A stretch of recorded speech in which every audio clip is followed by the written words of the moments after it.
Ernest's mom was 16 when she dropped out of school and gave birth to him. Not ready to settle down from the party life, she handed him to his grandparents to raise him until he was 8 years old. She filed for his custody against his grandparents and won. He was then forced to live with her. Ernest hated her as she broke the only family he knew. His grandparents showed him what love was and how to treat others with kindness. The loss of not being with them was horrible. A few months later, his sister was born. Ernest's stepdad was in the military, so they moved around a lot. He was 16 and changing schools again when another baby sister was on the way. This one time while getting on the bus, a group of guys met him at the stop and pushed him into an ice-cold slush puddle and stole his notebooks. When Ernest walked into his house, bleeding from the fall and soaked wet, his mother yelled for what they did to him. These same guys were the ones that pushed him into lockers and called him names and tortured him on a daily basis. He would be the first in the family to graduate high school and start college. College life made him realize about the people, like himself, out there. In 1993, he came out openly as a gay man when he was 23. Being out met in 90s was difficult. You never knew if he would ever come home from the store, a walk, or a school. People were being killed for saying that they were gay. The churches would say, "You were going to hell, the devil had your soul," and other harsh words. They had to walk out of the clubs in the night together for safety. It was common finding a flying beer bottle out of a passing car and missing your head. Hate groups wanted gays to be put on an island and euthanized. Ernest would lose his family for a second time. He wouldn't have traded any of that, but being out was being free, and he felt embraced for the first time by the family of his choice, as his blood family did not support him at all. He was at a low in his life again and just felt there was no way out of the pain other than killing himself. Ernest opened a bottle of nighttime drugs that he bought and started to take the whole thing.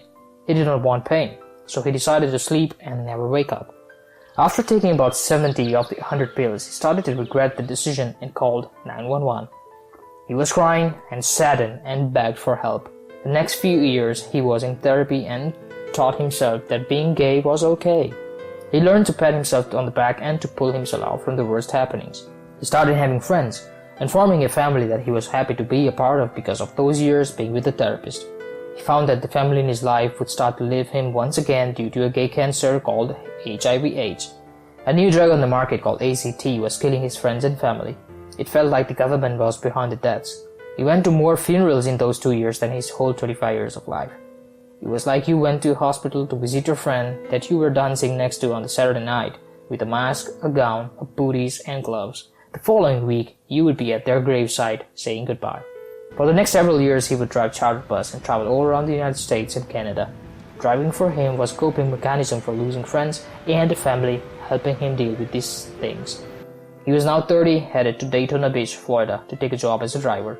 One night at a local club, he had a man singing to him for the first time in his life, "You Raise Me Up," as he grabbed his hand and held him tight. He was in love. Mike was everything. 4 years later, Mike died of stage 4 cancer at the age of 34. With lessons he learned, he picked himself up. After several months of staying with himself, he lost the house that they lived in and moved to Orlando and worked at Disney for the next 8 years. It was July 18, 2013, on his birthday. He was told that he had AIDS. He started to find God again. He knew it was only God who could fix him. A year later, on June 18, 2014, he was hit by a car while he was riding his motorcycle. His right shoulder was broken and most of his body was affected by the road rash. Only thing that saved him that night was God and his helmet. While he was recovering from that, he fell in love with documentaries. Broken Rainbow was the one that opened his eyes to see that his life was not that bad. The Native Americans had a much worse life than he could ever imagine. One documentary after another, he would start to learn and be educated. He fell in love with that idea. Studying at Full Sail University, a film and entertainment school, opened his eyes that he could also make these documentaries and educate and inspire people through the silver screen. He found 2 great mentors at the Full Sail University, Dean and Ted, who guided him to start his first documentary called HIV Today, One Man's Journey. It's about his own journey living with AIDS, going to school, and getting through life. Who knows where the future will take him, but one thing he knows, being a documentarian, he will educate the world along the way.